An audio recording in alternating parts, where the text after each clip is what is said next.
Boa noite, meninas. Mais uma vez aqui reunidas, graças a Deus. Vamos dar aqui continuidade na meditação do livro de Jó. Estamos no capítulo 3. E aqui a gente vai pensar um pouquinho se esse homem, ele realmente acaba caindo numa profunda depressão ou só está sendo atormentado pela tribulação que ele está vivendo nesse momento. Então, vamos convidar o Espírito Santo para nos guiar. Oremos. Senhor nosso Deus, querido Pai, estamos mais uma vez diante da Tua presença, em um só Espírito, buscando conhecimento, buscando aprendizado, buscando, meu Pai, o aperfeiçoamento do nosso espírito. Que o Senhor venha essa noite nos acrescentar coisas excelentes, que o Senhor venha iluminar a nossa mente e que o Senhor venha encher o nosso coração. Coloca dentro da gente da Tua virtude, da Tua sabedoria. Nos dê condição, meu Pai, de sermos ainda melhores para o Senhor. Estamos fazendo a nossa parte. Nós temos desejo, nós queremos, nós estamos aqui sacrificando o nosso tempo para estar mais perto do Senhor. Pedimos que o Senhor venha ter a misericórdia e nos atender. Fala conosco esta noite, usa os nossos lábios para a nossa edificação e que, ao final, meu Pai, desse dia, estejamos ainda mais fortalecidas, edificadas no Senhor, que nada possa, meu Pai, jamais nos tirar da tua presença ou nos fazer desanimar ou olhar para trás. Nosso objetivo é alcançar a nossa salvação. Nosso objetivo é morar pertinho do Senhor, do seu lado, junto contigo, por toda a eternidade. Nos acrescenta para que a gente não se perca. Em nome do Pai, do Filho e do Espírito Santo. Amém. E graças a Deus. Graças a Deus, povo lindo. Então, a gente está em Jó, no capítulo 3, ok? E vamos lá. Versículo 1. Depois disso, Jó passou a falar e amaldiçoou o dia do seu nascimento. Então, pessoal, a gente viu que no último capítulo, Jó acaba tendo um diálogo com a sua esposa.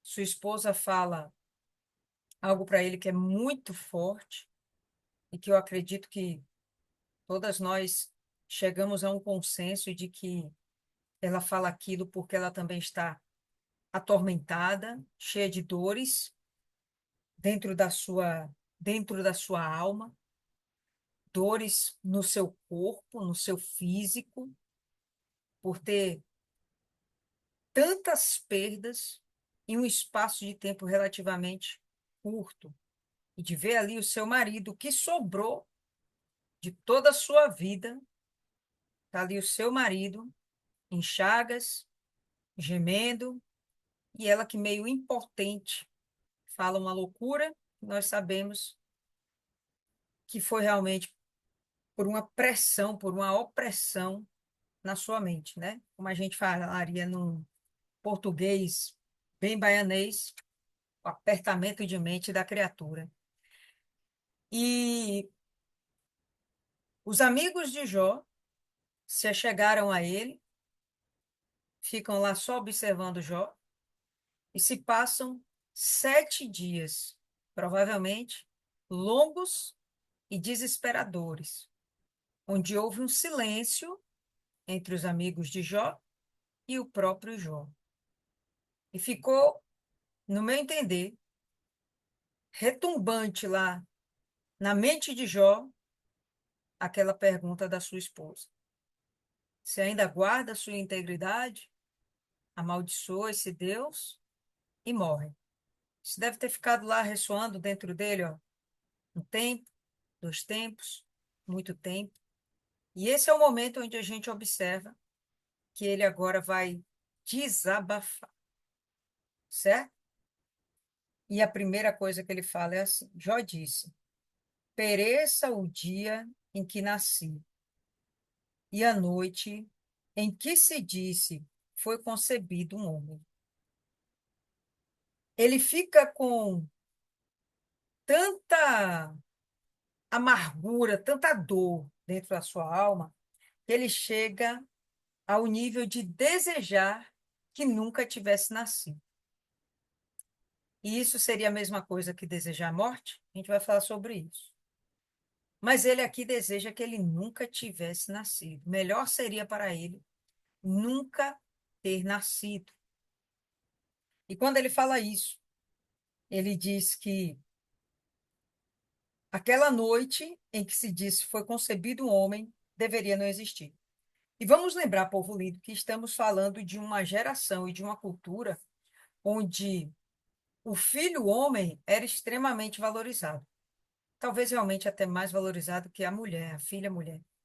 A mulher, ela serviria para cuidar das coisas de casa, educar os filhos, ajudar também em tudo mais que fosse necessário como auxiliadora do homem, mas a proteção, a provisão, a coragem, né, o trabalho, o destemor, eram características que estavam atreladas à personalidade, à personagem masculina. Então, quando nascia um filho homem, opa, mais um para trabalhar na lavoura, para trabalhar na criação dos animais, mais um para ir ao exército, mais um para estar aqui nos protegendo, nos guardando, mais um para defender a nossa família. Então, era um motivo de muita alegria quando nascia um varão, filho homem. E Jó está dizendo aqui que esse dia não merecia, não deveria merecer nenhum crédito, né? Nenhum valor. Porque ele fala isso, por causa do apertamento de mente que ele está vivendo no momento. E ele vai continuar. Que aquele dia se transforma em trevas, e Deus, lá de cima, não se importe com ele, não resplandeça sobre ele a luz.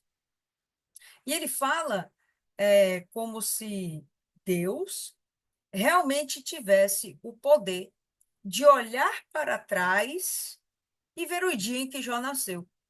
Interessante Jó reconhecer essa capacidade de Deus, essa característica de Deus, que é a eternidade, que é o fato dele ser senhor do tempo. Não importa o tempo, Deus é capaz de estar em todo o tempo. Ele domina o tempo. A noção que nós temos de presente, passado, futuro, para Deus não faz muito sentido. E parece que Jó tem essa compreensão. E ele fala como se Deus pudesse voltar atrás e dizer: opa, esse dia aqui nós vamos anular, riscar do calendário, porque Jó não pode nascer. Né? O jeito que ele fala é uma coisa assim. Se você quiser falar, Martiane, depois você fala, se puder, né? Mas vamos lá. Que aquele dia se transforma em trevas e Deus lá em cima não se importe com ele, nem resplandeça sobre ele a luz. Que as trevas e a sombra da morte se apoderem desse dia, que uma nuvem habite sobre ele, que tudo que pode escurecer o dia o espante. E aqui eu vou e renovo a pergunta que eu fiz há pouco. Ele estava desejando não ter nascido ou ele estava desejando morrer? O que é que vocês acham? Gostaria já de cara de ouvir um pouquinho vocês a respeito desse assunto. Viviane, abre o áudio aí e fala aí com a gente. O que é que você acha? Jó, ele só não queria ter nascido, o Jó estava querendo realmente morrer. Alguma Oi, diferença? boa noite, meninas. Boa Eu nem noite. vi o início porque a internet caiu, mas o que eu peguei aqui do pedacinho, eu acho que ele estava falando foi do nascimento dele, né? Por conta dessa tribulação que ele estava passando, né? Aí ele não estava desejando, aliás, ele estava amaldiçoando o nascimento dele, no meu ponto de vista. Mas ele não queria Não morrer. sei. Maiana, o que que você acha, Maiana?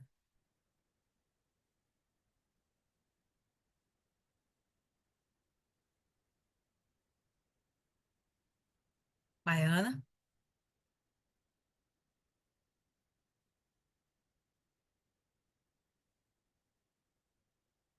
Milene,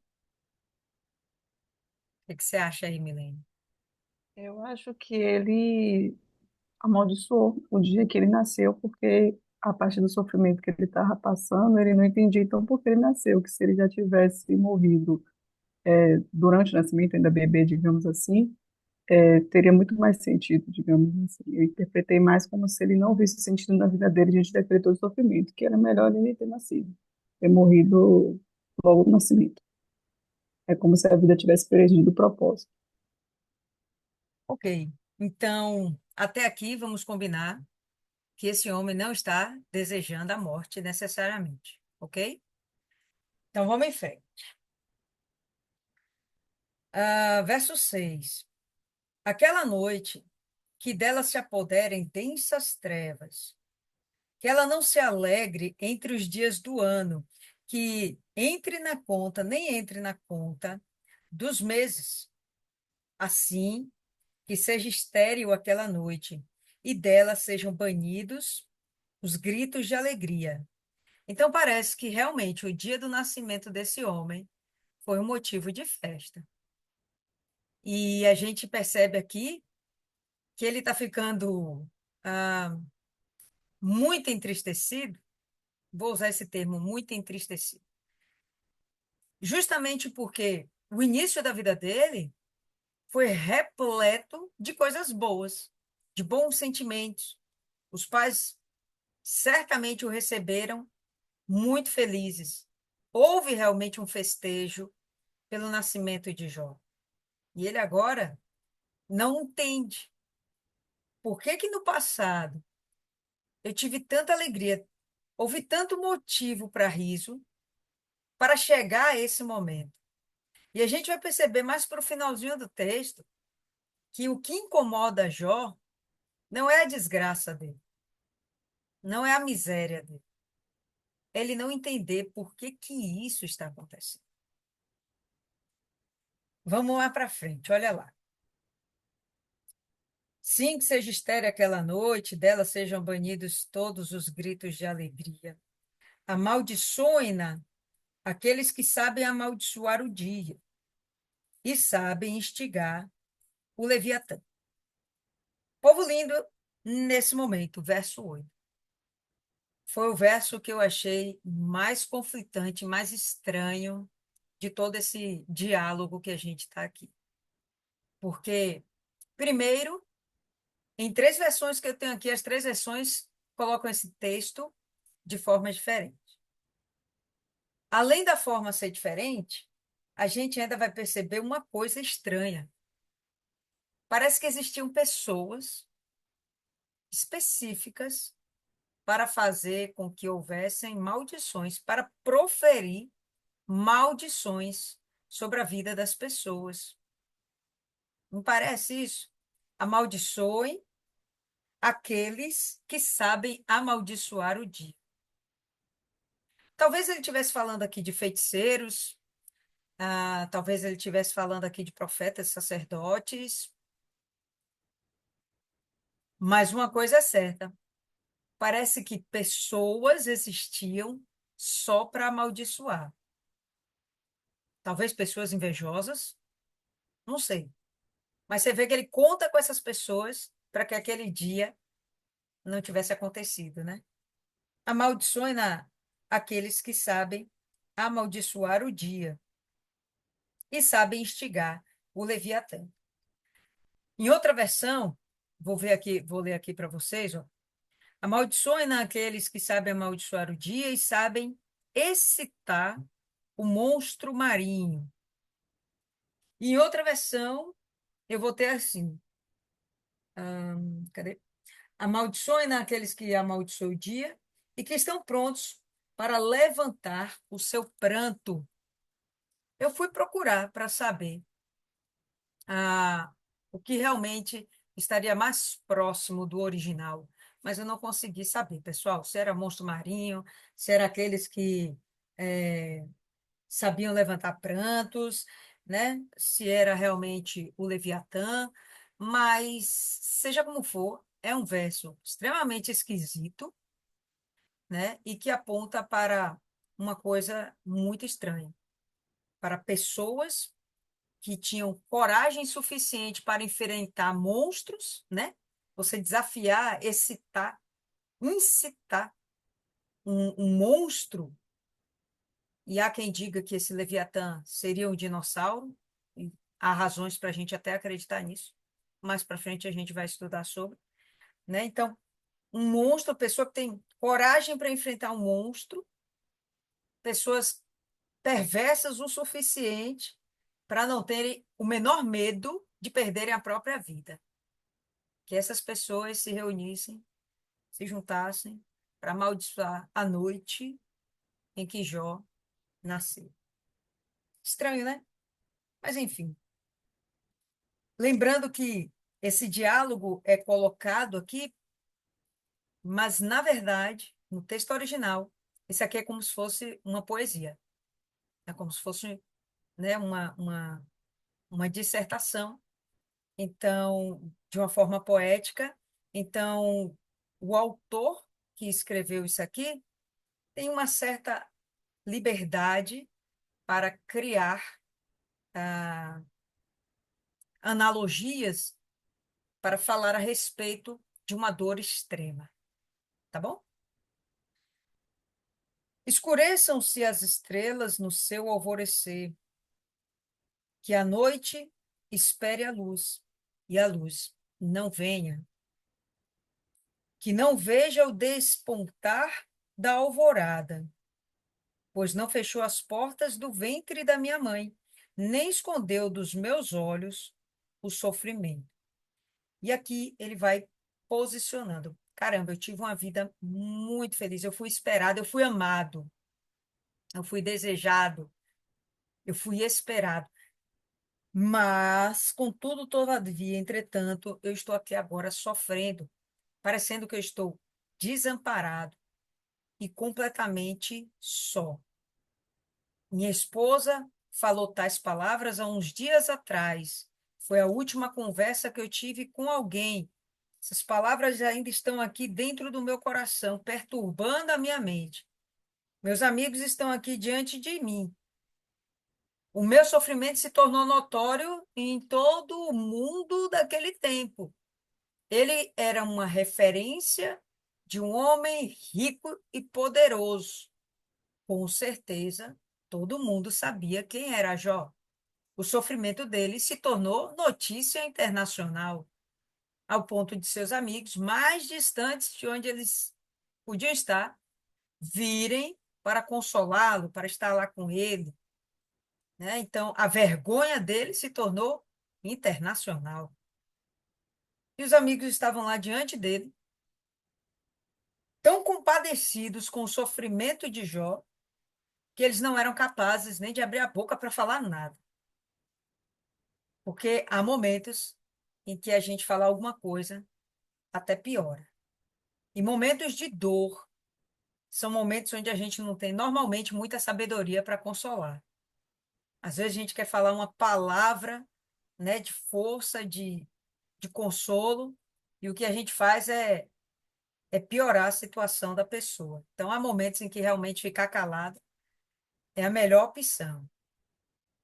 E aqui a gente está vendo uma situação onde os amigos dele ficaram calados e ele está aqui, com certeza, remoendo dentro de si o porquê, o porquê, o porquê. Ele pragueja Deus, a gente vai ver que ele não está praguejando Deus. Mas ele não entende o porquê de tanto sofrimento, se ele no passado teve uma vida tão abençoada. Tem coisas que a gente realmente não entende. Quando o dia mal chega, ninguém entende o porquê aquele bendito dia chegou. Quando a gente passa por situações que a gente entende qual é a causa, menos male, a gente até suporta aquilo de uma forma, né, mais leve, vamos dizer assim. A gente compreende. Tem uma causa, tem um efeito, tem uma solução. E a gente vai resolver o problema. Mas quando você não sabe de onde veio, para onde vai, aquilo realmente fica te perturbando. Ele vai falar mais sobre isso. Olha lá. Por que não morri ao nascer? Por que não expirei ao sair do ventre da minha mãe? Já ouviram falar do natimorto? É aquele bebezinho que nasce já morto, né? Não é necessariamente um aborto. Aqui é o natimorto. Ele preferia não ter nascido vivo. Porque houve um colo que me acolhesse, seios para que eu mamasse. Em outras passagens, ou melhor, em outras versões, está escrito aí, né? Joelhos que me acolhessem. Então, a gente percebe que houve todo um carinho, como se tem realmente o carinho mesmo com o bebê, né? Um cuidado, aquele envolvimento, aquela coisa toda. Ele, ele pode até não lembrar da fase dele de bebê, mas parece que isso ficou registrado na mente dele. Os pais devem ter falado isso com ele por inúmeras vezes, né? Meu filho amado, você foi desejado. E ele sabia de todos esses detalhes, porque nenhum bebê se lembra de quando nasceu, né? Possível. A memória, ela começa a ser efetivada realmente lá depois dos 3, 4 anos de idade. Antes disso, a gente não tem muita memória. Ah, porque agora eu repousaria tranquilo, dormiria, ou porque agora eu repousaria tranquilo, dormiria, e não haveria para mim, ou e então haveria para mim descanso. Então, quando ele fala a respeito de que a morte seria uma boa saída, uma boa solução para o não sofrimento, a gente aqui agora tem que dar uma ponderada. Em que momento a morte é realmente algo bom? Bom, se a gente imaginar para um bebê, até a gente pode considerar que foi algo bom, não sofreu as coisas da vida, né? Não padeceu as coisas da vida. Já está no colo de Jesus direto, né? Bebezinho está com salvação garantida. É uma alminha que já foi direto para o colo do Senhor Jesus. Mas, logo em seguida, ele vai comparar essa morte com pessoas que tiveram vida aqui nessa terra. E necessariamente a morte não é um símbolo de paz para todas as pessoas. É algo que a gente tem que refletir. A gente vai ver Jó fazendo aquela generalizada, mas para nós, temos a mente esclarecida e não estamos aqui vivendo o dia mal, nós devemos entender que não, a morte não é uma boa saída, certo? Não é a melhor solução. Porque eu repousaria tranquilo, dormiria, então haveria para mim descanso. Ok, se fosse um bebê que tivesse morrido ao nascer, tudo bem. Com os reis e conselheiros da terra, que construíram para si mausoléus, ele estaria em descanso. Ou com os príncipes que tinham ouro e encheram suas casas de prata, ele estaria em descanso.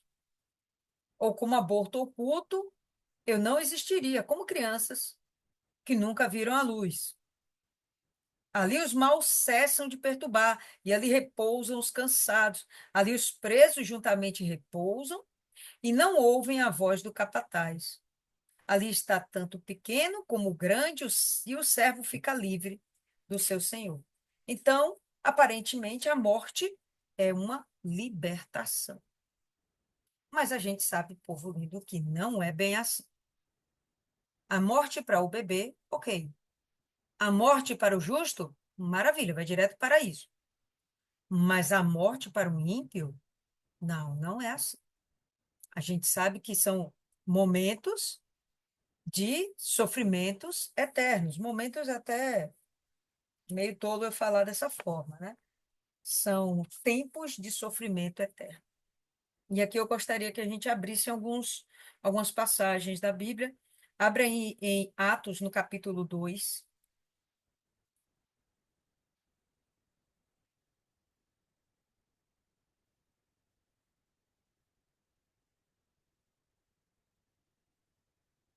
Todo mundo? Atos, capítulo 2, a partir do verso 25. A gente vai ter aqui assim, ó. Porque Davi fala a respeito dele, dizendo: Eu sempre via o Senhor diante de mim, porque ele está à minha direita, para que eu não seja abalado. Por isso, o meu coração se alegra e a minha língua exulta. Além disto, também a minha própria carne repousará em esperança. Repousar em esperança está dizendo aqui que morreu, né? Mas em esperança, porque não deixarás a minha alma na morte, nem permitirás que o teu santo veja corrupção. Fizeste-me conhecer os caminhos da vida e me encherás de alegria na tua presença. Então, para o justo, é como Jesus. Nós vamos estar diante do santo, diante de Deus. A nossa alma não verá a morte. Legal a morte do justo? Legal. Agora vamos aí para Salmo 49.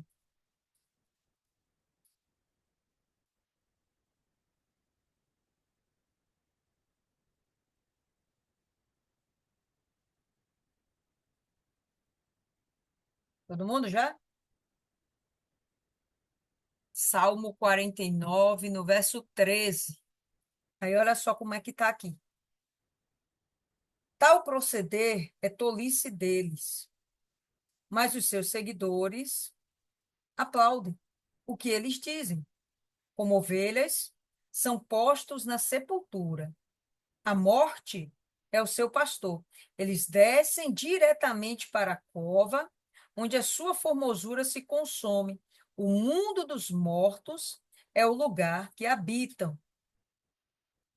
Aqui mostrando que os ímpios, eles descerão para o mundo dos mortos.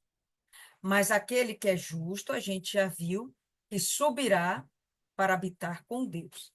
Então, quando Jó faz esse tipo de ponderação, nós também devemos ponderar e não levar a palavra dele como algo de sabedoria, mas sim como palavras de desespero, certo?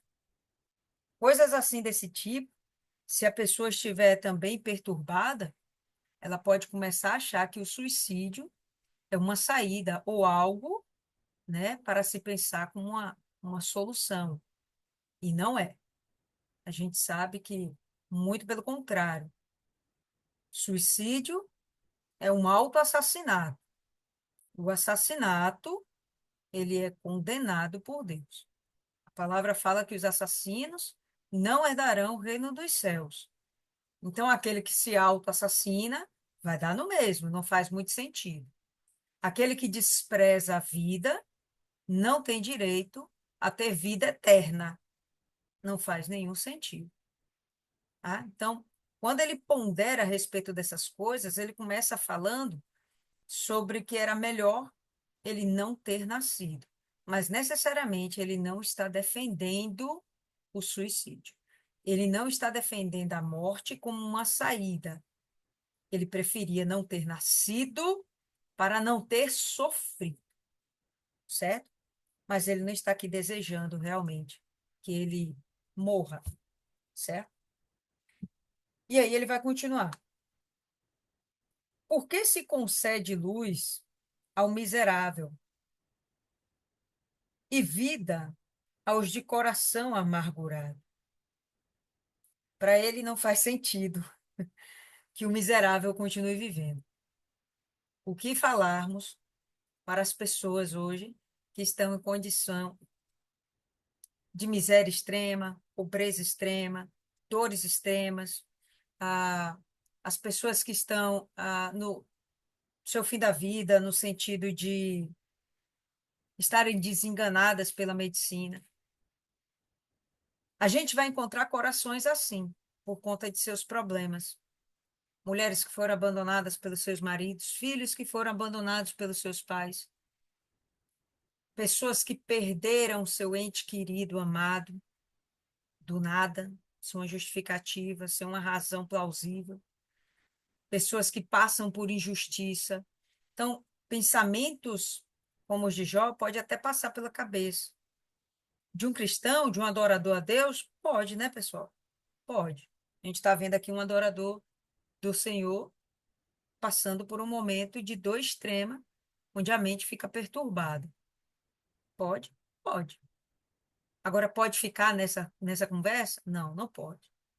E a gente vai perceber que Jó, quando ele começa a desprezar a sua própria vida, até aqui ele não tinha pecado, mas aqui ele já vai começar a entrar numa, numa, numa, num posicionamento que aqui já não vai agradar a Deus. E vai virar um looping, ele junto com os amigos dele, que com certeza vai desagradar a Deus. E vai chegar o momento em que Deus vai falar e vai se posicionar a respeito disso. Dá um desconto, né? Também acho, dá um desconto. Eutanásia é a mesma coisa que suicídio. Eu entendo dessa forma. Porque para que haja eutanásia, necessita da anuência, né? Da concordância, da autorização da pessoa. Então, pode me matar. É suicídio. Né? Eutanásia é a mesma coisa. Está no mesmo pacote. Então, por que se concede luz ao miserável e vida aos de coração amargurado, que esperam a morte e ela não vem, que cavam em procura dela mais do que tesouros ocultos, cavam em procura da morte mais do que tesouros ocultos. Toda a vida perdeu sentido. E aqui agora a gente começa a perceber um Jó preocupante, porque nesse momento ele fala sobre desejo de morte.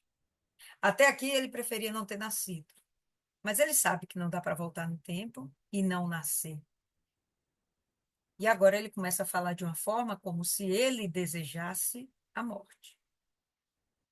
E aí a gente vai entrar nesse entendimento que eu falei há pouco. É o desabafo de Jó.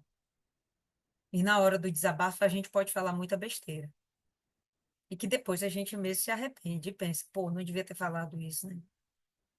Foi um desatino. Eu acho que esse é o momento do desatino. Por isso que lá na frente, praticamente no fim do livro, a gente vai ver Jó dizendo que se arrepende. Jó confessando que falou muita besteira. Uma dessas besteiras foi essa daqui, de desejar a morte mais do que qualquer coisa, no sentido de que toda a vida perdeu sentido, não tem mais tesouro para procurar nessa terra. Não tem mais amor, não tem mais paixão, não tem mais nada. O que vale, o que é mais interessante seria a própria morte.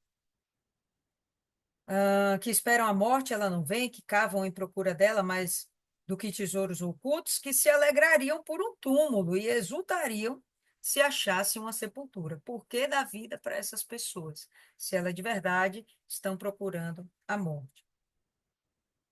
Porque se concede luz ao homem cujo caminho é oculto e a quem Deus cercou de todos os lados.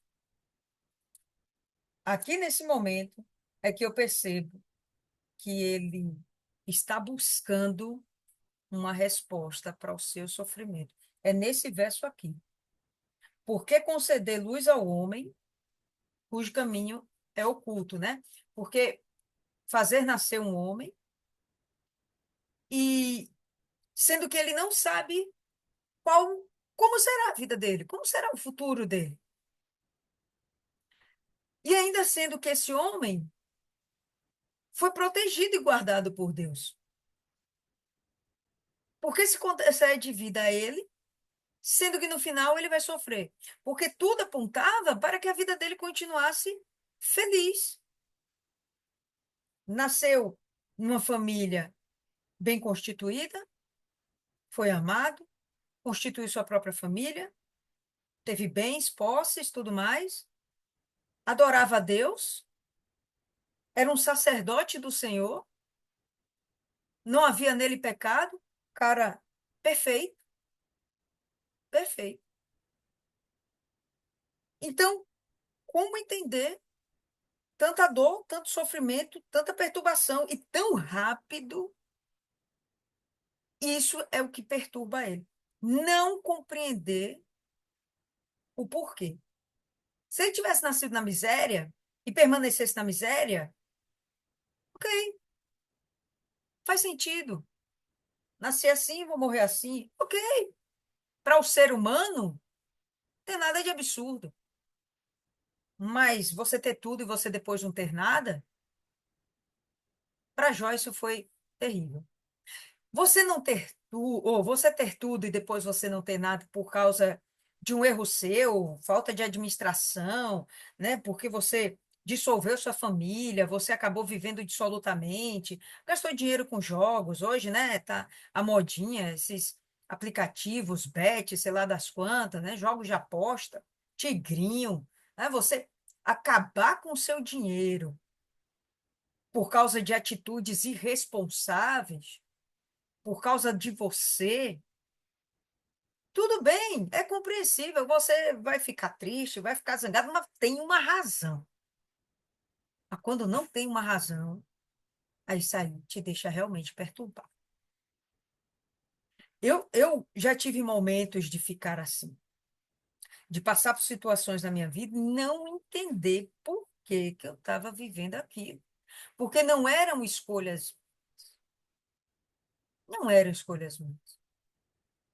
Aí, nesse momento, o povo lindo, o que que a gente faz? Primeiro, a gente se questiona, mas depois a gente questiona a Deus. Quando a gente passa a crer em Deus, né? Porque se você não crê em Deus, aí você fica mais perturbado ainda. Mas quando você crê em Deus, aí você vai bater esse diálogo com ele. Deus, por quê? Quem nunca? Exatamente, quem nunca, né? Isso acontece realmente com qualquer ser humano. Mas depois a gente bota a cabeça no lugar e vem a razão, né? E é isso aqui, para mim, esse verso 23 é o que mostra a, a partir daqui até praticamente o fim desse livro, os questionamentos de Jó. Ele não compreender. Por quê, povo lindo? O que acontece? Quando Deus desafia Satanás a provar Jó, Deus desafia Satanás, quando o diabo tenta Deus, quando isso acontece, Jó padece. Mas ninguém parou para explicar a Jó que aquilo estava sendo algo para que o nome do Senhor viesse a ser exaltado. Ninguém explicou isso para ele. Ele não está sabendo disso. Só Satanás e o próprio Deus. Se Jó soubesse do que estava acontecendo, Jó ia encarar numa boa. Não, é só um tempo, eu vou ficar aqui em paz. E mesmo que Deus não me restitua nada, pô, eu vou continuar adorando a Ele. Tranquilo, e vamos envergonhar Satanás. Acabou. Eu acho que ele ia ficar muito bem, obrigado. Mas não compreender o porquê de toda essa bagunça, de toda essa reviravolta na vida dele, isso aí é o que deixa o cabra mais perturbado, tá? Por quê? Porque é injustiça. Aparentemente, uma grande injustiça. Porque em vão, perdoa, porque em vez do meu pão, me vêm gemidos, e os meus lamentos se derramam como água. Bom, já que ele não come o pão, ou realmente ele está sem apetite, ou ele não consegue comer, não passa pela garganta, ou de verdade ele não tem recursos para ter o pão. O que eu acho pouco provável, porque os amigos riquinhos dele estão por lá e poderiam muito bem ajudar. Eu penso que de todas, a primeira é a que faz mais sentido. Ele não tinha fome, tá? A dor, na verdade, é, é o que está colocando aqui, tipo colheita, né? A gente entende quando é colheita, a gente absorve melhor as consequências.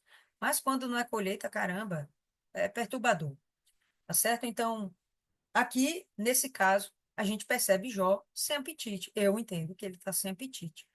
E no lugar de pão, no lugar de ele parar para se alimentar, ele está lá gemendo, se doendo, se contorcendo. Eu procurei na medicina alguma enfermidade que se comparasse ao que ele estava sentindo. Não tinha ibuprofeno. Rapaz, eles me vêm com cada uma, viu, velho?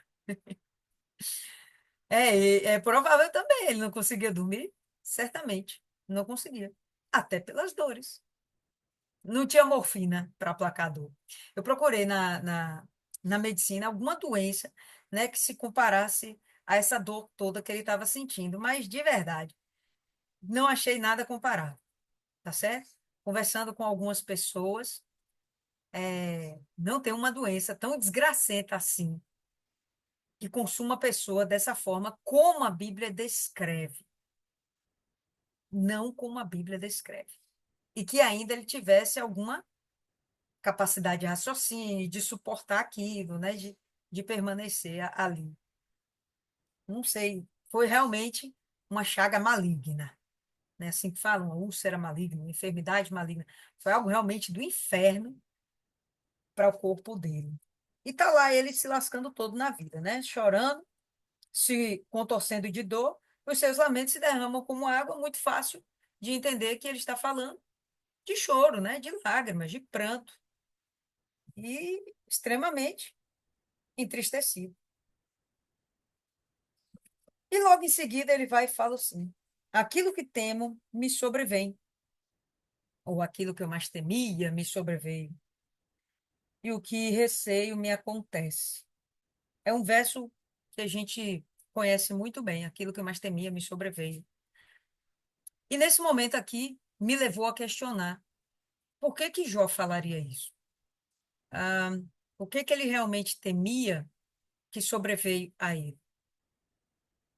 Certamente não era a morte, que a morte não sobreveio a ele, então a morte não era o que ele mais temia. Mas o que será que ele realmente mais temia? Perder suas posses? Será que ele era assim, tão avarento que ele não queria perder suas posses? Ou perder a família? Só que o próprio Deus fala que ele não tinha dentro de si esse tipo de sentimento, porque ele era íntegro, perfeito, fiel, se desviava do mal. Então, na concepção de vocês, o que que vocês acham que era? O que que o texto aqui fala que ele temia? Gostaria de ouvir vocês. Isis, fala aí, você que está bem falante hoje. Só que no chat, né? Eu estava assistindo os vídeos antigos, 1 e 2, e eu fico agoniada, porque eu fico querendo comentar, e eu fico falando sozinha. Tipo, eu tô assistindo, trabalhando. Aí eu fico falando sozinha. Esse negócio desse vídeo não é legal, é bom ao vivo. Pelo que eu percebi, o medo dele era justamente uma doença que fosse na carne. Perder tudo, perder os meninos, doeu. Mas não foi tanto quanto o que ele temia. Ele temia uma doença, algo que o incapacitasse. E o diabo sabia disso. Tanto que o Jó disse que é o medo dele, o medo que ele tinha. E o inimigo sabia que o medo dele era perder a saúde, era uma doença que afetasse o seu corpo, a sua pele, ou algo que doesse muito. Ok, Rosa, o que você acha, Rosa? Rosa Tavares. Dona Lilia, por favor, refaça a pergunta aí, porque eu estava fazendo outra coisa aqui. Só Deus, viu? O que que você acha que ele temia, baseando aqui no verso 25, né? Aquilo que eu mais temia me sobreveio. O que que ele mais temia? O que que você acha? Ele, ele disse que o que ele mais temia foi o que sobreveio a ele. Justamente estar nesse estado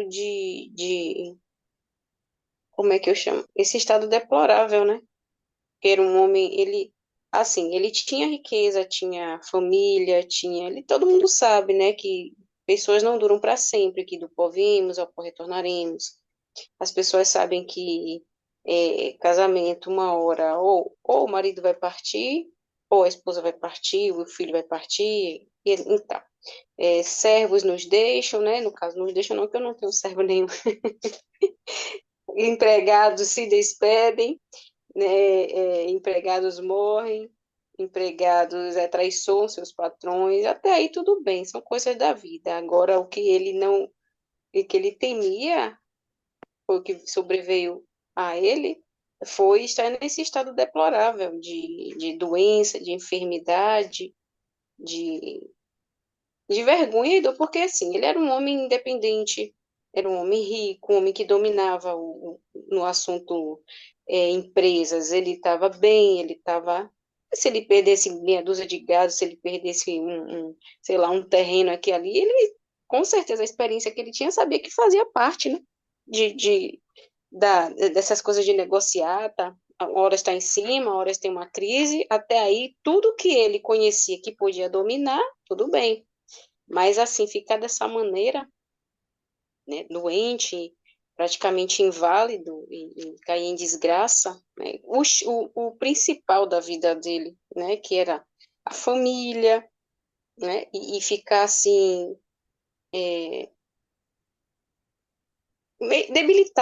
debilitado, perder, na verdade, o domínio sobre as coisas, né, que ele podia ter. Eu vejo dessa forma. Dona Rosa, o que a senhora acha?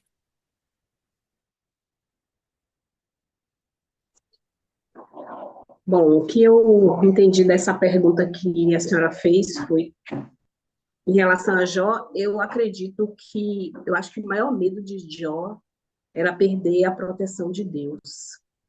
Perder essa proteção, ele estaria perdendo tudo, né? Porque ele sabia que sem a proteção de Deus, ele não teria mais nada, né? Tudo poderia ocasionar na vida dele, no corpo dele, como aconteceu. Eu acredito que o maior medo dele, que era o que ele mais temia, seja a proteção do Senhor. Eu imagino, povo lindo, que seja por aí, realmente. Porque a gente vai observar o seguinte, é, no verso 23, ele vai, ele vai falar assim: porque se concede luz ao homem cujo caminho é oculto, e a quem Deus cercou de todos os lados? Porque se concede vida para alguém que Deus guardou de todos os lados, e acontece isso aqui que aconteceu.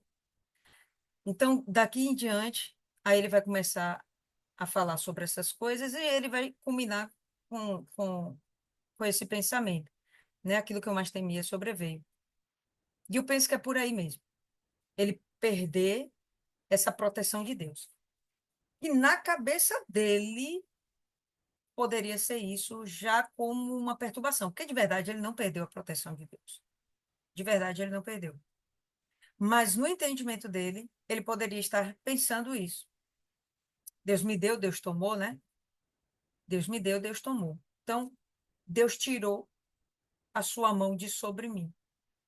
E faz sentido a gente pensar que isso sempre foi aquilo que ele mais temeu. Tanto que ele sacrificava pelos filhos para que os filhos não perdessem o cuidado de Deus. Então, é- eu vejo que é por aí mesmo, né? Então, às vezes a gente fala dentro das nossas, usamos esse versículo dentro das nossas experiências, né? Tem gente que tem medo, exemplo, perder o emprego. Puta, um medo de perder emprego. Ando direitinho, não chega atrasado, faço tudo, bato ponto certinho, cumpro minha parte, tal, tal, tal. Trato bem todo mundo, porque eu não quero perder esse emprego.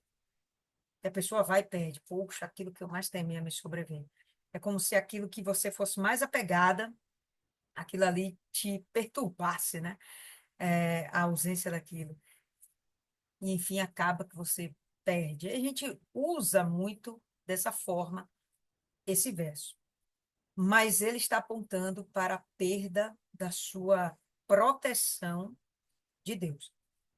Eu não diria perda da comunhão, porque a comunhão depende mais de mim do que de Deus. Sou eu quem tenho que ter essa busca constante. A gente vai estudar junto. Não vejo até aqui ele perdendo a comunhão com Deus. Não vejo até aqui. Ele está introspectivo, ele está perturbado, está revoltado, ele está um monte de coisa. Mas ele não está negando a Deus, ele não está desprezando Deus, ele não está abandonando Deus. Eu não vejo dessa forma. Pelo contrário, ele está lamentando que Deus tirou a mão, né, de sobre ele. Ele está lamentando isso. Eu penso assim. E aí ele vai continuar. Eu não tenho descanso, não tenho sossego, não tenho repouso, só tenho inquietação. Em outra versão fala assim, ó. Eu não estive em segurança, nem tive descanso, não estava tranquilo. Ainda assim, a tribulação veio. Então, mostrando que ele estava buscando sempre andar certinho com Deus. Teve a primeira leva de perdas, onde ele já diz, né? Pô, eu tô sem segurança, tô sem isso, tô sem aquilo, né? E ainda me vem mais tribulação. Tem outra versão que fala assim, uma versão mais antiga aqui que eu tenho. Não tenho descanso, nem sossego, nem repouso. E já me vem grande perturbação. Tá? Então, a perda da saúde dele realmente foi algo terrível. Na cabeça dele, Deus tirou a mão por completo. Ele está à própria sorte. Aqui, dessa forma, talvez ele comece a se desesperançar e achar que sim, a melhor saída para ele seja a morte. Não vejo ele negando Deus, mas ele se conformando com a derrota dele, com a miséria dele, ele se conformando com aquela miséria, meio que, como é que eu vou lutar contra isso? Como é que eu vou reagir? Se Deus tirou a mão, eu vou recorrer a quem? Aí entra o desespero. Porque enquanto a gente tem Deus, tá beleza. A gente pode perder mãe, pai, né? A gente pode perder o auxílio do banco, pode perder o financiamento da casa, a gente pode perder um monte de coisa. Mas se a gente perde a nossa confiança em Deus, aí pronto, acabou, tá lascado. Não faz realmente mais sentido a vida. Não faz mais sentido. Eu creio que é nesse estágio aqui agora que ele está entrando. Não sei se a gente poderia dizer uma depressão profunda, tá? Não sei, não sei. Eu não gosto muito dessa palavra depressão, mas vemos que ele está chegando num ponto onde o sofrimento já está começando a prejudicar a sua confiança numa, num pós-vir mais feliz, né? Parece que para ele essa situação não tem mais saída. Hoje nós entendemos que com Cristo tudo tem solução. Eu não entendo bem por que ele não não parou para acreditar ou não parou para pensar que sim, haveria uma solução. Não entendo. Talvez realmente porque a dor do corpo tivesse interferindo na sua capacidade cognitiva, na sua capacidade de pensar.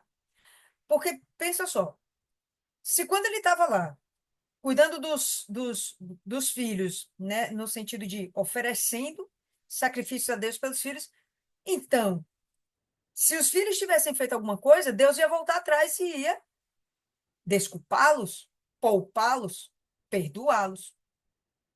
Então, ele sabia que Deus poderia voltar atrás em um pensamento de mal contra o ser humano, no caso, seus filhos. Porque contra ele, Deus não mudaria o seu pensamento. Então, você vê que é um momento realmente de opressão, de perturbação do profeta, né? É a perturbação do profeta, que a gente vê isso mais na frente aí na Bíblia. Já trouxe isso aqui para vocês, só não lembro agora onde é que está escrito mesmo. Se é Jeremias, se é Ezequiel, agora eu esqueci. Tá? Mas, enfim, a perturbação endoidece, a opressão endoidece até o sábio, né? E é o que a gente está vendo aqui com esse rapaz. Sem saúde, cara, é difícil, né? Sem saúde, aí a pessoa se vê numa situação onde ela não tem como recomeçar. Mas ok, por que ele confiar só em si? Eu vou recomeçar, mas eu não tenho energia para isso, não tenho condição mais para isso. Por que não confiar? Deus vai restaurar minha sorte. Até aqui, capítulo 3 de Jó. É o que nós temos. E aí gostaria de ouvir mais vocês a respeito do que vocês entenderam ou querem acrescentar. Se passou algo batido, a gente tem bastante tempo para conversar. O que que vocês dizem aí? Quem começa? Jô. Fala, Jô. É, Rapaz, Jô fica deitada na cama, dormindo. Aí, quando a gente chama, ela levanta, aí abre os olhos, se limpa. eu não, já estou sentada na cama.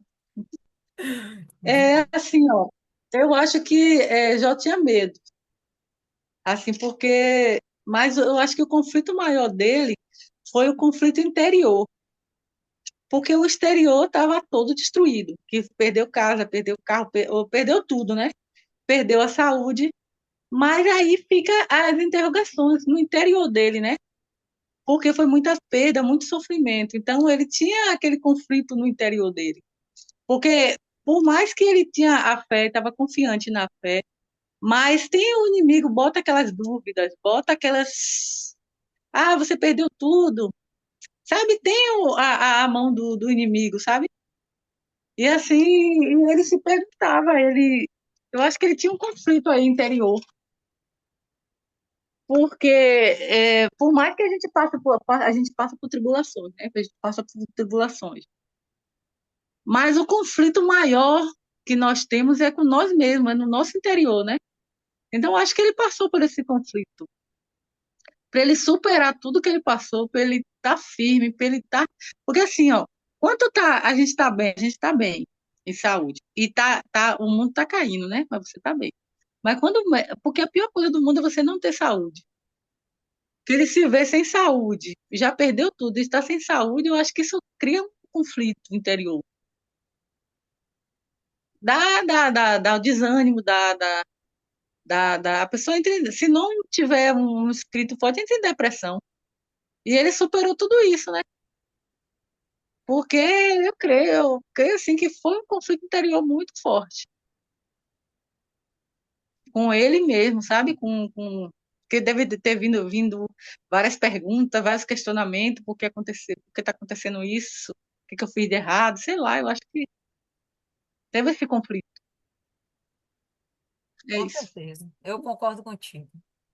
Essa uma semana que ele passou em silêncio, foi a mulher dele falando na mente dele e ele pensando o que eu fiz de errado. O que que eu fiz? Onde foi que eu errei? Onde foi que eu errei? Dona Ana.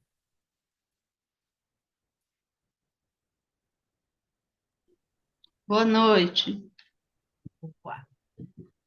É, eu aqui, para mim, ficou o seguinte: ele temia se sentir abandonado por Deus. Eu entendi isso. Ele não se sentia tranquilo por causa do comportamento dos filhos, em desagradar a Deus. Ele vivia preocupado por isso. Ele sacrificava e, mesmo assim, a destruição chegou para ele, né? E a família chegou contra ele de tal forma que ele se arrependeu de ter nascido. Para mim foi isso aí. Porque muitas vezes a pessoa fica preocupada mesmo ali, ó, não desagradar a Deus e também fica olhando dentro de casa, né? Os filhos, a família, e a gente fica procurando ali. Oh, meu Deus, tenha misericórdia. E eu acredito que foi isso aí. Ok. Dona Maria, tem algo a acrescentar, Dona Maria?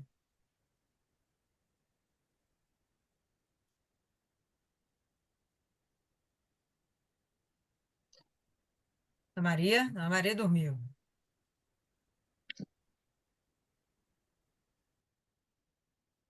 Dona Cida,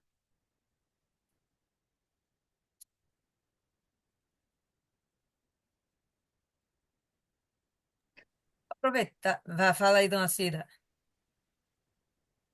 Eu fico assim, imaginando, Jó, como era aquele, meu Deus do céu, ele, um homem reto, temente a Deus, né, se desviava do mal e oferecia sacrifício pelos filhos, né, e sobreveio tudo isso.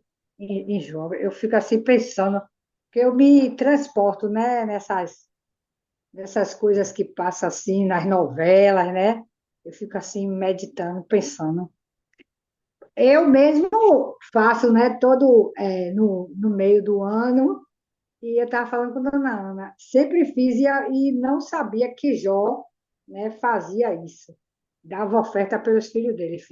No meio do ano e no final do ano eu faço a conta da idade de todo mundo da minha casa e ofereço no altar, né, a Deus. Temendo, na realidade, que desagradam a Deus com as atitudes, né? Eu peço perdão, faço, né? E sobreveio tudo isso a Jó. Mas Jó, ele conhecia Deus, é como ele disse: Deus me deu e Deus tomou. Ele sabia que tudo que ele tinha vinha da mão de Deus, né? Aí ele disse assim: Senhor, eu, eu peço a Deus que eu esteja preparada para. Porque a gente é da vida e da morte, né? Que qualquer coisa que aconteça, eu esteja firme diante da tua palavra, né? Diante do Senhor, que eu sei que eu conheço, né, o Senhor e que não quero nunca olhar para trás. E Jó, né, realmente, quando pega na nossa carne, a gente fica mais fraco do que tudo, porque acabou a força, né? Eu assisti um filme que dizia que Jó, quando aí disse que ele se coçava com caco de telha, né? Aí dizia que Jó, ele se mutilava, né? Aí por isso que eu tinha tanta vontade de conhecer a história de Jó, porque eu vi um filme falando, né? Eu procuro na internet esse filme e não consigo achar. Tudo que Jó fez, né, na vida. E chega uma hora que a gente, quando acontecem as coisas com a gente realmente procura, né, chegar para Deus e perguntar o porquê. Mas a gente tem que saber que tudo acontece em uma folha, como está na palavra dele, tudo é na palavra. Uma folha não cai da árvore sem a permissão dele, né? Mas foi realmente uma pessoa ter tudo, né, e perder tudo, realmente é difícil, muito difícil, né? E Jó foi ao pão. Isso aí eu fico assim meditando comigo assim e falando com Deus, né? Que tenha misericórdia de mim, né, da minha família, nas minhas orações e é isso aí. Eu trago para mim. Perfeito, dona Cida. Fala, Martiane. Vocês estão me ouvindo? Perfeitamente. Então, estava aqui pensando, tentando, é, na verdade, estava ouvindo e estava me vendo em alguns pontos, né, referente a Jó. Quando eu não era da igreja, eu era adolescente, minha mãe, ela servia, né, umas entidades, não vou falar os nomes, tá? Para não, tipo, mas chegou um momento que ela deixou de servir. E eu comecei a ter muita bactéria, né, na pele. Nasciam várias feridas, né, de pus, e era muito vergonhoso para mim. Na escola eu não conseguia escrever, eu não conseguia estudar, não tinha concentração, quando eu era pequena. E aí, além disso, também tinha muita febre, enfim, tomava muitas coisas para poder parar. E aí, eu me coçava com faca. Eu pegava. Hoje eu rio, né? Mas na época era um desesperador. Era um desespero. Agora eu tô rindo, mas na época, quando eu lembro assim, era um desespero. Eu ficava assim, tentando entender. Eu acreditava, né, tinha um santinho na época de Santo Expedito. Eu lembro que eu até rasguei eu rasguei essa imagem, porque eu falei assim, poxa, nem para isso você não me protege. Você não serve para nada para mim. E eu fiquei com tanta raiva, eu lasquei aquele papelzinho. E eu tentava entender por que que aquilo acontecia comigo, porque eu via as crianças, né, todo mundo normal, as meninas adolescentes, tudo normal. E eu tinha aquelas feridas, e o pior era quando elas iam embora também ficava aquelas manchas, aquelas marcas horríveis no corpo. E aquilo gerava muito complexo em mim. E aí eu lembrei, né, esse episódio aí foi um flashback, realmente foi um flashback.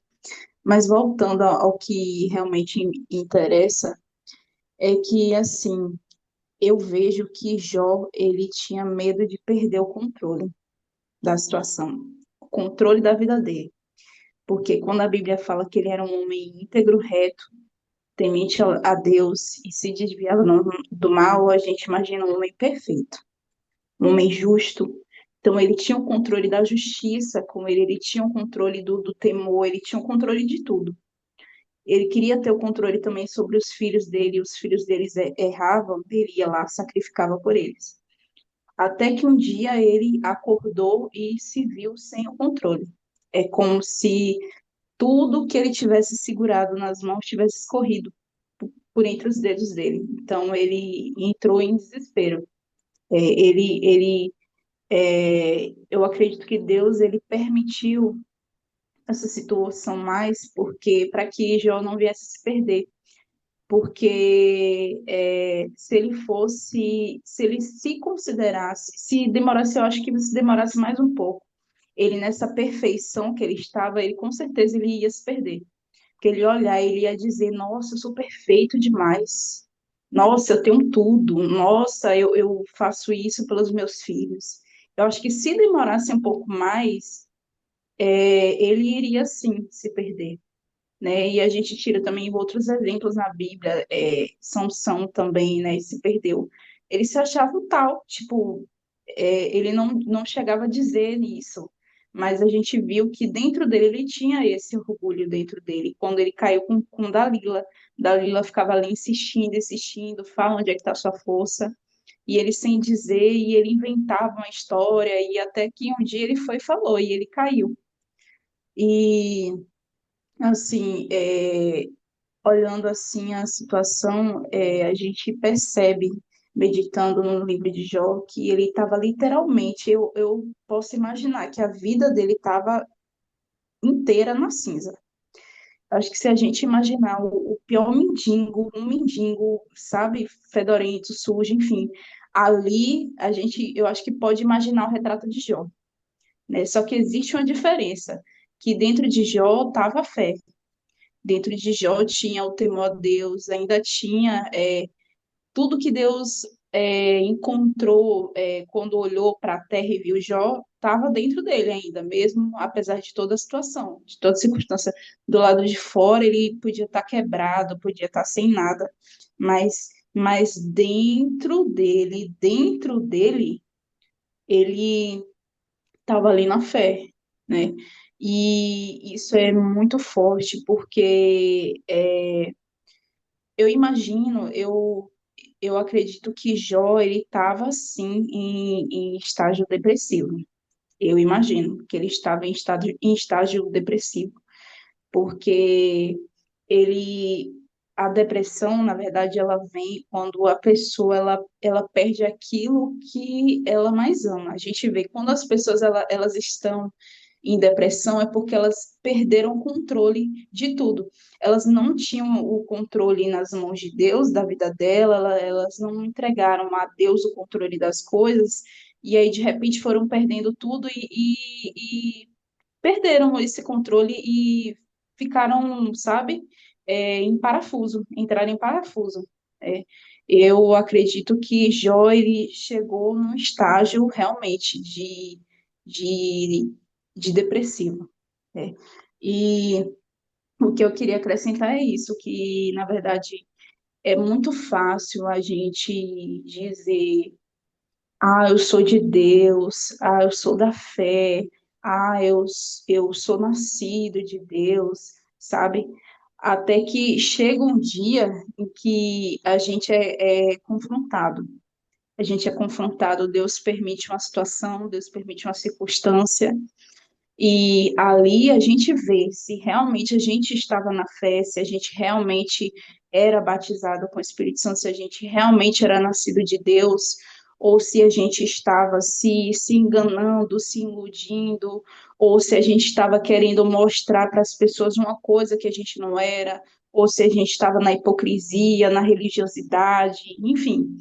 Chega sempre esse momento na vida da pessoa. E eu acredito que Deus permite que esse momento chegue exatamente para que a pessoa se salve, para que a pessoa não se iluda, e não acabe perdendo a salvação.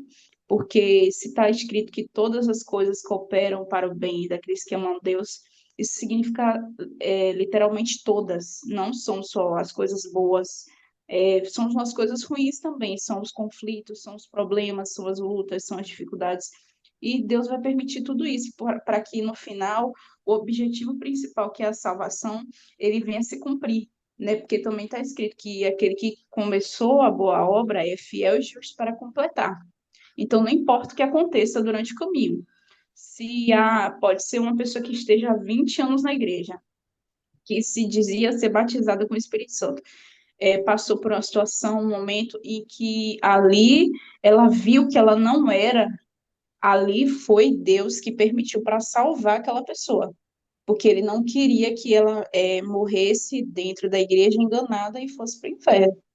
E essa minha concepção, Deus, ele permitiu que Jó ele passasse por tudo que ele passou, mesmo ele sem entender nada, mas para que ele viesse a conhecer Deus de fato e de verdade, não de uma forma religiosa, não de uma forma, enfim, é isso que eu queria falar. Ok, vários comentários a fazer sobre. Rosa, fala aí. Um detalhe também é que na vida de Jó, por ele saber, ele tinha consciência que ele era um homem justo, que andava em fidelidade com Deus. O que acontece? Nesse tempo que começou a situação dele, essa virada, né, de situação, o que aconteceu? Provavelmente ele tinha consciência tranquila de que ele andava reto com Deus. Mas também a Bíblia diz assim: as coisas encobertas pertencem a Deus. Em Deuteronômio 29, 29. As coisas encobertas pertencem a Deus. A situação estava acontecendo, ele não tinha ideia desse propósito de Deus, que foi tratado lá no céu com o diabo. Nem o diabo também sabia do real propósito de Deus. Tudo bem. E Deus falou: pode tocar nele, só não toca na alma. E Deus queria provar para o diabo que Jó era realmente fiel a ele. O diabo foi lá, questionou: se o senhor fizer isso, eu quero ver. Deus já sabia dessa resistência de Jó, né, que ele aguentaria até certo ponto, porque Deus não vai deixar ninguém passar por uma situação que seja insuportável. Tem um limite. Ele não tem condição de fazer isso, ele não pode fazer isso, porque aí vai ser contra a palavra dele. Então, as coisas estavam encobertas para Jó, como também o propósito de Deus estava encoberto para o diabo, porque a ideia aqui era proteger a Jó. Todo cristão verdadeiro, ele tem que passar pelo desconforto. Ele não pode viver simplesmente numa vida de abundância, vai ter que ter um dia. O dia mau, ele vem. Não é Deus que vai deixar de proteger essa pessoa do dia mau. O cristão tem que estar firme para não cair. Mas o dia mau vem para todo mundo. Aí Deus não vai ser verdadeiro com a própria palavra dele, porque o dia mau tem que vir para a pessoa provar realmente se está na fé. Não tinha a descida do Espírito Santo nessa época, Jesus. Jó não conheceu a palavra através do Evangelho dos Apóstolos sobre Jesus, mas ele era fiel a Deus, ele era de Deus. E isso não aconteceu a Jó por nada. Foi um propósito de Deus, o diabo achando, né, uma coisa, mas Deus tinha um propósito ainda que estava encoberto a Satanás, de não saber que isso era importante para Jó, não porque o diabo foi lá que achou que se mexesse em Jó, tudo daria errado e ele sucumbiria na fé dele. Não, aí foi para proteger a Jó dele mesmo, dos achismos dele. Então, estava encoberta, o que estava encoberto, a gente não vai saber de tudo, Jó já foi, agora somos nós, que às vezes passamos por certas situações como Jó, as coisas estão encobertas a nós, mas Deus sabe, e não é porque a gente não sabe que não tem um controle de ser revelado tudo, que está tudo perdido e que Deus dará e que saiu da ordem. Não. Se você, o cristão, o que é principal na vida do cristão é saber a consciência dele, de fé dele com Deus, a caminhada dele com Deus. Então, vai passar a luta que for, vai passar o deserto que for, mas ele se mantendo fiel, uma vida limpa, uma hora ele vai sair, que deserto não é morada, deserto não é para sempre. O problema não vai permanecer para sempre. Tudo vai ter que passar. Senão Deus é mentiroso. Perfeito. O que eu observei aí, nas duas falas aí, pelo menos, as duas últimas, é uma tentativa de colocar Jó como alguém imperfeito e que ele precisaria passar pelo sofrimento para ser aperfeiçoado. E eu acho essa lógica muito plausível, se não fosse o próprio Deus dizer que esse homem era íntegro, reto e fiel. A gente tem uma tendência, e eu sou assim também, de procurar uma causa para o bendito do efeito, né? Tem que ter uma causa. Algo aconteceu. Deus não permitiria isso por nada, né? Então, eu fico tentada a isso. A gente vai ver os amigos de Jó tentados a isso, mas não bate com o texto, esse tipo de pensamento nosso. Até aqui, capítulo 3 não bate com o texto. Então, a gente ainda tem 3 minutinhos. Alguém aí mais quer falar? Senão eu vou tomar fala, viu? Se alguém quiser, levanta a mão. Dona Rosa. Ó, vou até deixar a Dona Rosa falar primeiro. Fala, Dona Rosa.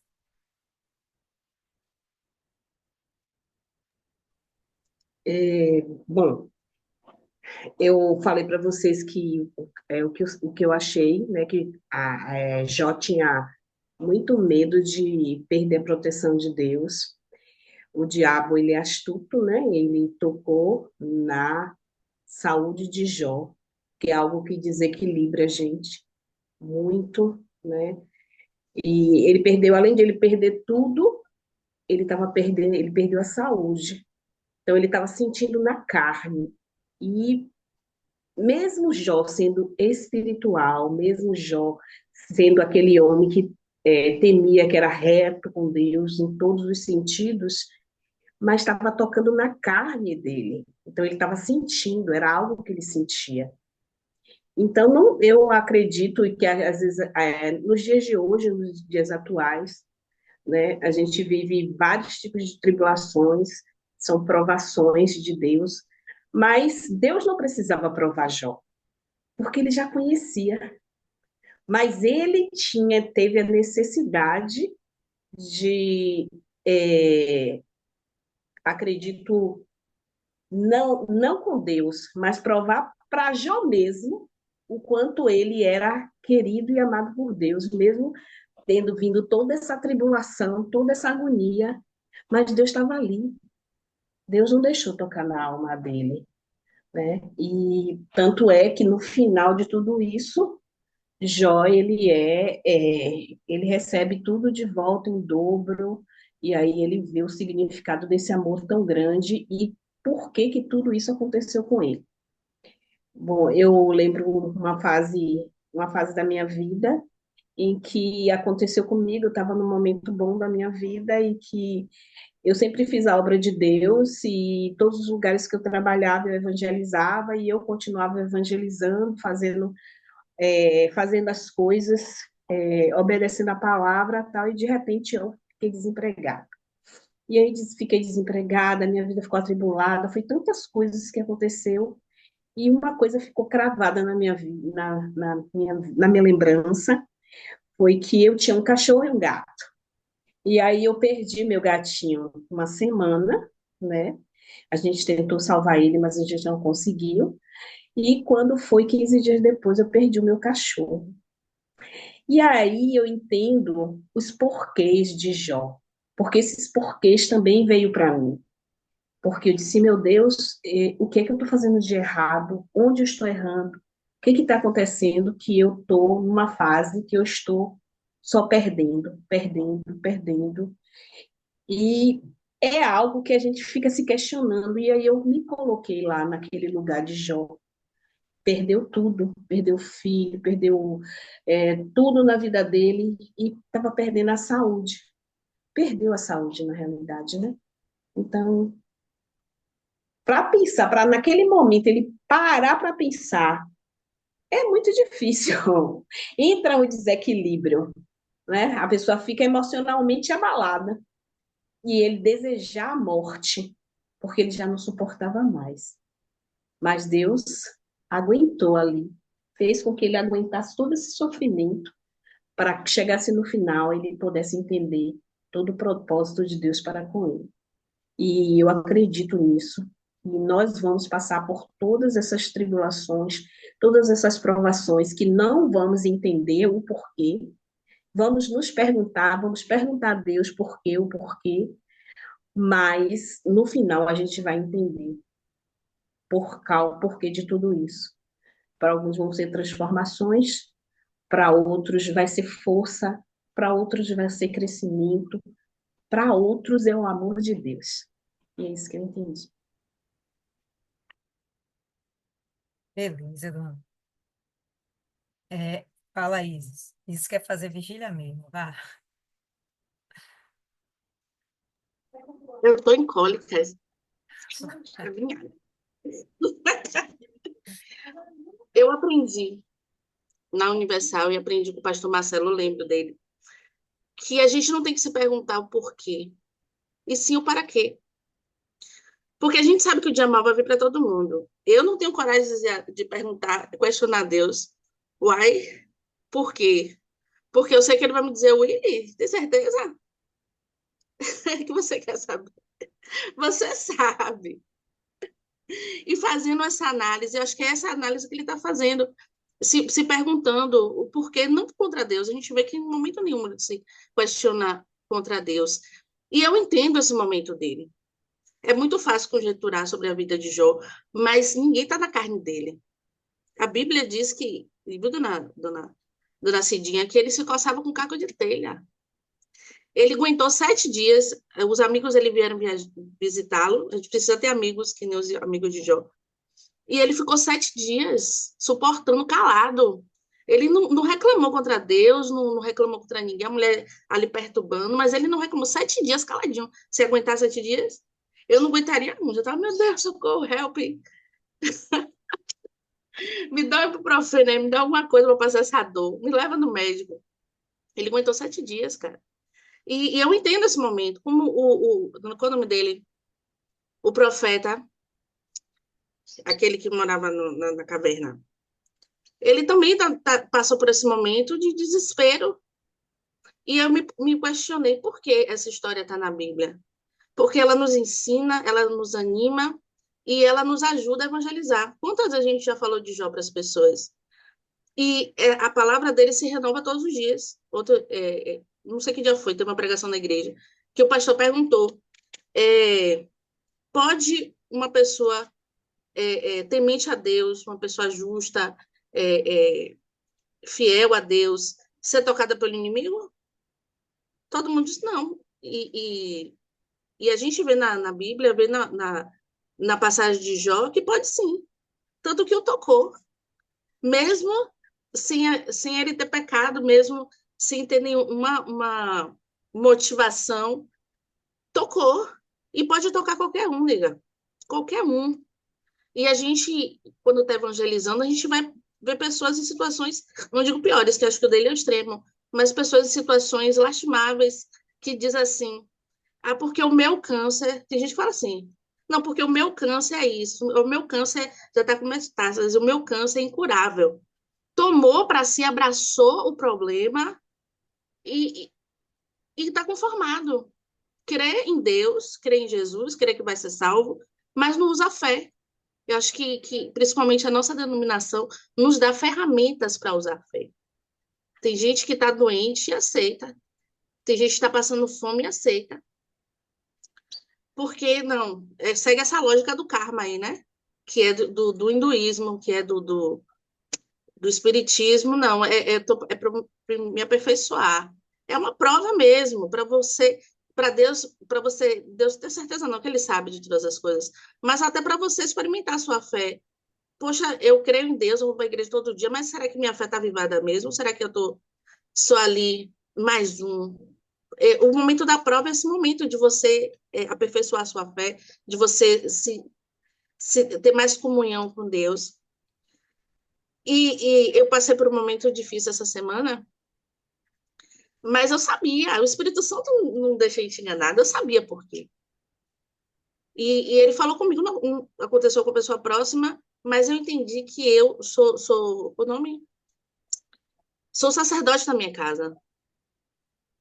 E eu preciso tomar para mim essa responsabilidade, não dá para delegar, filho. O, o meu marido não está no mesmo nível espiritualmente que o meu filho, a minha mãe, minha irmã, e eu sou o sacerdote da casa. Se eu tenho esse nível, se eu me dedico mais a estudar a Bíblia, eu tenho responsabilidade. E eu simplesmente negligenciei essa responsabilidade. E o Espírito Santo falou comigo. Eu até pensei em falar com Lia, vou conversar com Lia, problema. Mas o Espírito Santo me disse: você vai apanhar. Você vai ouvir o que eu já lhe disse. Ela vai lhe dizer, e você sabe? Eu sei o porquê, a gente sabe os porquês.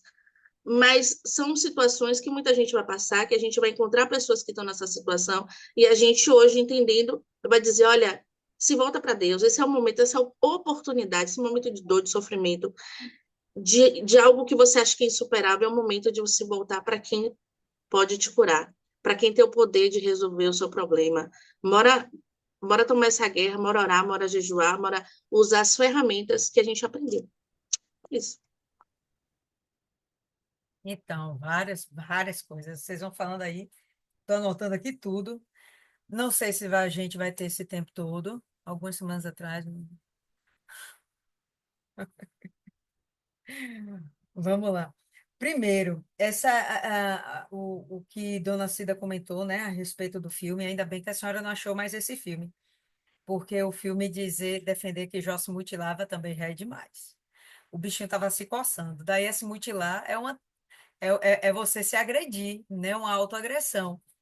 Então, não, a Bíblia não mostra que Jó estava lá se automutilando. O cabra estava se coçando porque as unhas não estavam dando conta do recado, né? Ou as unhas caíram e ele não tinha mais unha, pode ter acontecido, Deus sabe que enfermidade foi essa que aconteceu lá.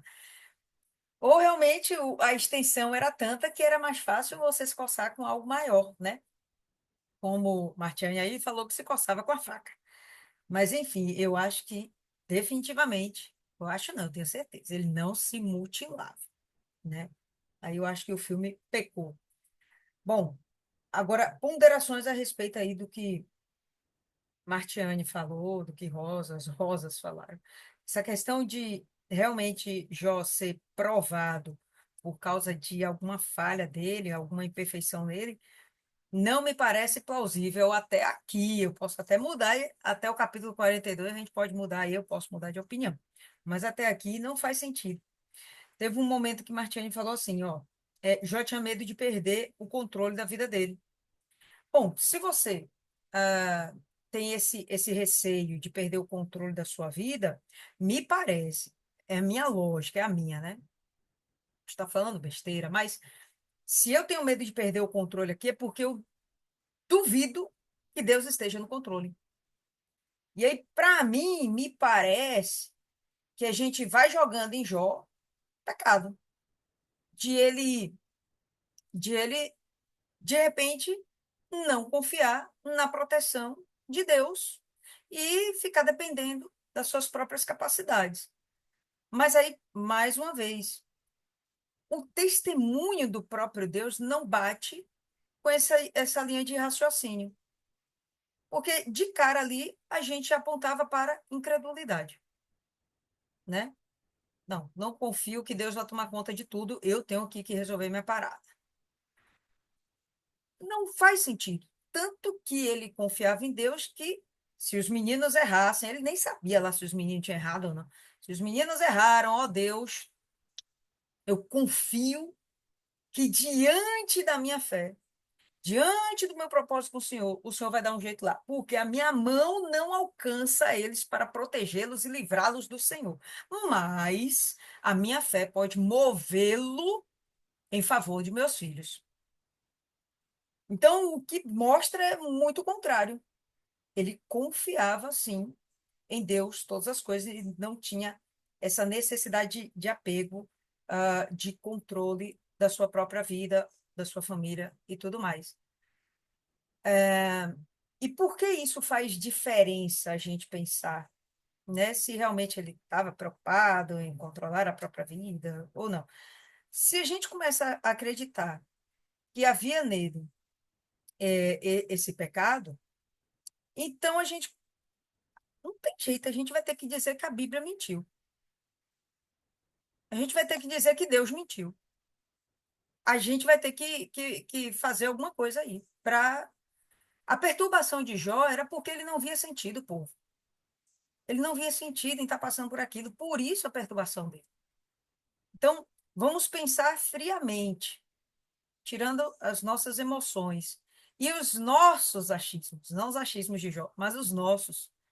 Porque a gente tem uma tendência, o quê? O caco de vidro caiu no chão, né? O caco caiu no chão, alguém empurrou, o vento passou, o diabo soprou. A gente vai procurar uma razão. Mas a gente não vê razão aqui, não, pessoal. Ele começa a pecar é agora, para mim. Ele começou a pecar aqui. Na hora que ele disse que ele preferia a morte, aqui ele começou a pecar. Na hora que ele se desesperou e começa a desconfiar que Deus está no controle da vida dele, que Deus está cuidando dele. Ele se sentiu desprezado, abandonado. Aqui é onde eu vejo que ele começa a pecar. E lá no final, eu penso que a gente vai perceber, justamente ele reconhecendo: poxa, eu conheci o Senhor de ouvir falar, mas agora eu te vejo, eu te conheço. Né? Então, porque ali ele começou a reconhecer que Deus nunca perdeu o controle de porcaria nenhuma, né? Tá tudo na mão dele. Mas não é que Jó queria ter controle. Eu penso que Jó achou que Deus o abandonou. E no final ele vai reconhecer que, olha, não abandonei nada. E Deus não vai explicar em momento algum, tá, pessoal? Até o final do livro a gente vai perceber que Deus não vai explicar o porquê que tudo isso aconteceu com Jó. Ele não vai dar essa satisfação. Ele é Deus o suficiente para não dar essa satisfação. Eu e você, a gente conhece o que aconteceu. Foi uma disputa lá no céu. Mas Jó, até hoje, não, acho que agora ele deve saber, né? Deve estar lá no céu também. Talvez ele já saiba o que foi que realmente aconteceu. Tá certo? Meu pensamento. Estou pontuando aqui algumas discordâncias. Então, se ele estava preocupado realmente com esse controle, então ele de verdade não estava nem aí para o cuidado de Deus, porque ele era capaz de dar conta das próprias coisas. Eh, Quanto ao fato dele ser depressivo, eu ainda não vou fechar minha opinião a respeito. Me parece que ele está já ficando no que nós entendemos hoje, atualmente, como um quadro de depressão, porque quando ele para e esquece de tudo, né, não se importa mais em buscar nada, e apenas a morte, né, perdeu a esperança sobre todas as coisas, aí eu acho que é bem delicado. Para mim, isso é depressão. Você chegou num ponto onde tanto faz qualquer coisa, o que importa é que você desapareça, para que não sofra mais. Ah, teve outra consideração aqui, de Isis agora no final, né, que o diabo, né, o pastor fez lá a pergunta se o diabo pode tocar na vida do homem, que é fiel a Deus. E aqui, povo lindo, eu vou discordar também. Isis defendeu que sim, pode, e eu acredito que o pastor deve ter dado a entender isso também. Sim, pode. E a gente está vendo aqui, Jó, sim, pode, mas pessoal, peraí, não foi assim, sim, pode. O diabo pediu autorização. Mentira, o diabo não pediu permissão para tocar na vida de Jó. O diabo falou para Deus tocar em Jó, porque ele não podia tocar. O diabo falou com Deus, toca em Jó. E Deus disse, pode tocar.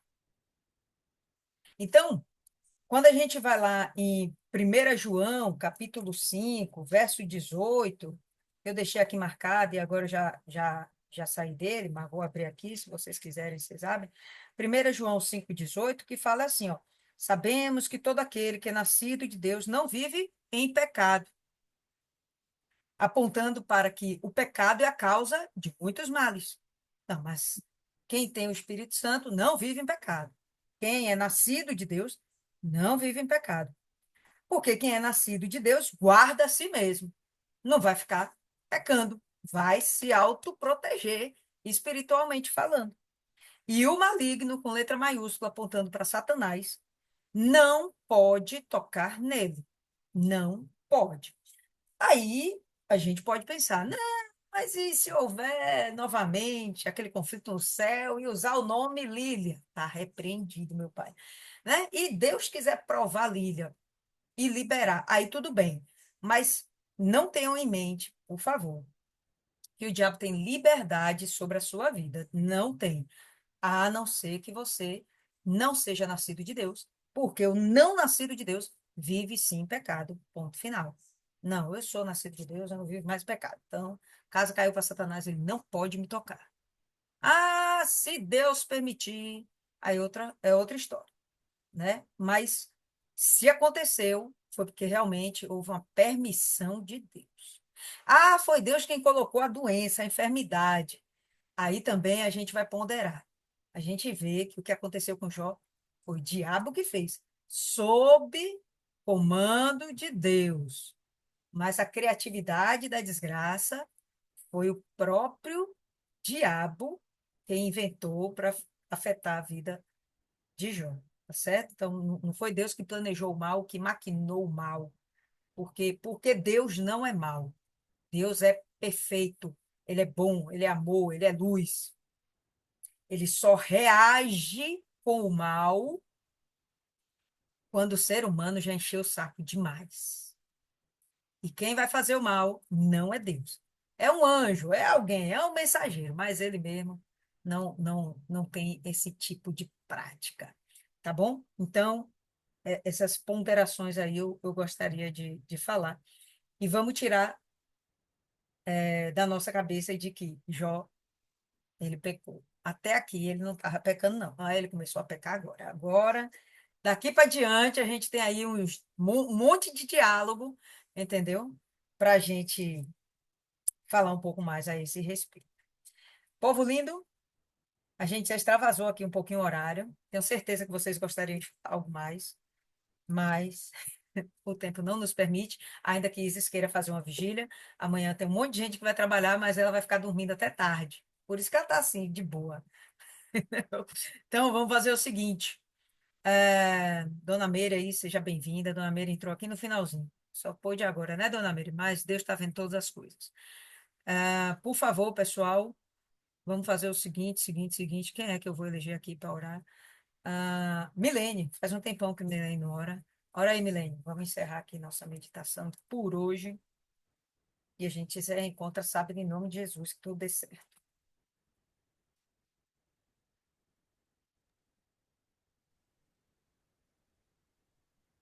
Senhor, meu Deus, meu Pai, te agradecemos imensamente pela tua misericórdia, por nos permitir estar aqui reunidos na boa noite. Meu nome Pai, Deus sabe todas as coisas, o Senhor sabe todas as coisas, nossas lutas individuais, mas é sempre enriquecedor, é sempre renovador fazer esse sacrifício que está aqui. E, Pai, a gente pode não compreender os propósitos, as coisas que acontecem na nossa vida. Muitas vezes a gente quer mesmo saber por quê, quer questionar, quer entender, mas se nós entregamos a nossa vida ao Senhor, se verdadeiramente confiamos que o Senhor está no controle de tudo, temos que confiar, principalmente nas circunstâncias difíceis, principalmente quando a nossa fé é francada, principalmente quando a gente vê o mal tocando, Pai. Quando não pode tocar em nós, Toca na nossa família, toca quem está, meu Pai, em volta de nós. É uma forma de tocar em nós também, meu Pai. É uma forma de abalar a nossa fé, de tentar nos tirar da tua presença. Então, eu peço, meu Pai, tem misericórdia da nossa família. Tem misericórdia de nós, meu Pai.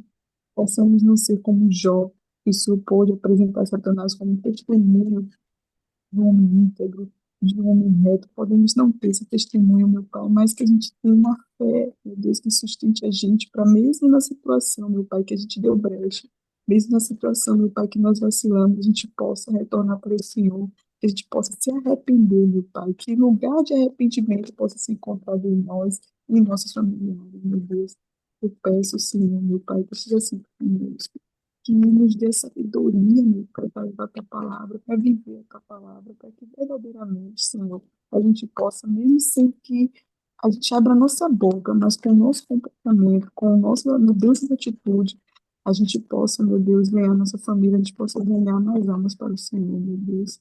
Eu entrego nas suas mãos, meu Pai, tudo que nós vamos viver no dia de amanhã, o que nós hoje meditamos, meu Pai, possamos transformar em alimento, para a gente, além de nós termos nos alimentado agora, meu Pai, possamos transformar em alimento para outros que vêm necessitar, para ter um direito, meu Pai, ter a palavra para essa pessoa que está passando por dor, que teve uma perda, que está com doença tão difícil, às vezes parece até impossível acreditar que a palavra está penetrando em meio a tanta dor, mas a nossa fé tem que nos sustentar, porque se a gente duvidar, meu Pai, aí sim não vai ter efeito, mas se a gente tiver com certeza, sim, meu Pai, vai ter efeito e vai dar frutos. Eu, meu Pai, entrego nas tuas mãos a nossa vida, tudo que nós viemos a fazer em teu nome, o dia de amanhã, meu Pai, que verdadeiramente o Senhor possa estar colocando as mãos, meu Pai, no que será feito, que a gente possa honrar e glorificar o teu nome no dia de amanhã em tudo que viemos a fazer.